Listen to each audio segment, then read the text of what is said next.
کجایی پس؟ اینجا کجاست من آوردی تو بر بیابون؟ بیا هوا سرده. خیلی پرته. من 3 دقیقه دیگه سر لوکیشن.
سلام عزیزم.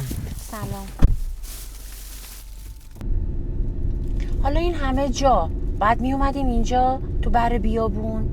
کجاش بیابونه قشنگه؟ میخواستم سورپرایز باشه برات عزیزم. آخه چه سورپرایزی؟ این همه جا هست. میخواستم متفاوت بشه. حالا آخرش یه سورپرایز برات دارم. میبینی چرا اینجا.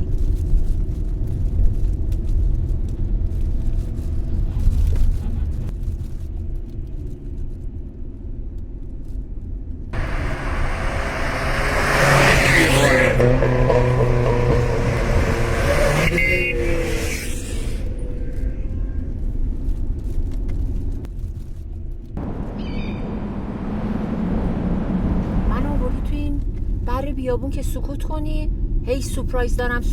خب سورپرایز تو بگو. همینجوری داری میریم هیچ خبری هم نیست.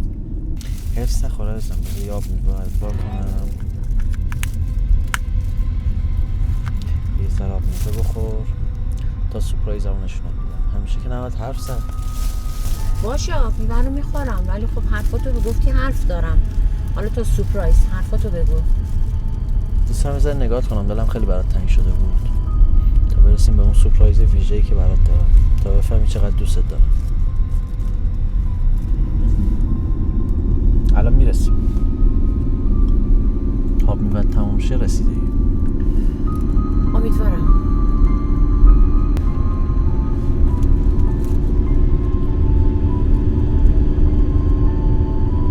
خوبی عزیزم؟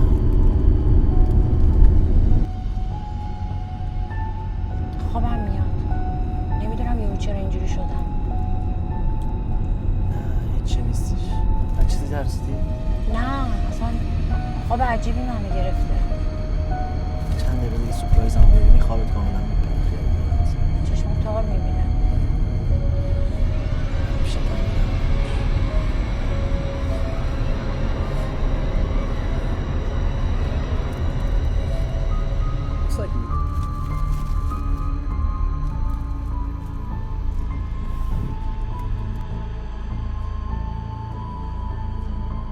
خیلی خوابم میاد. نمیدونم چرا یهو اینجوری شدم.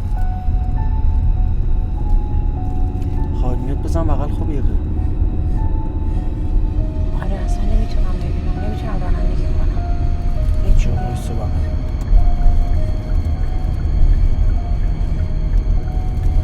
چرا اینجوری شدم یهو؟ هیچی نیست عزیزم. بایسته اینجا اوکی.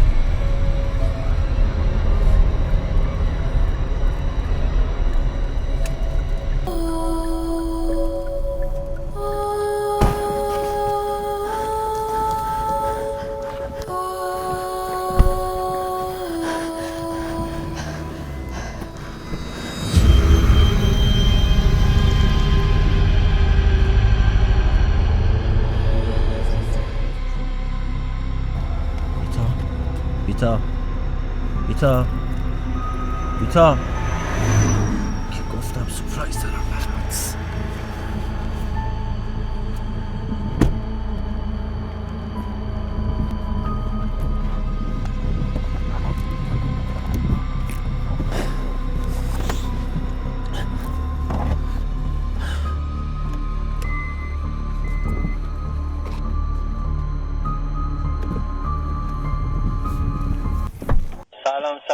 خود 395 بفرمایید.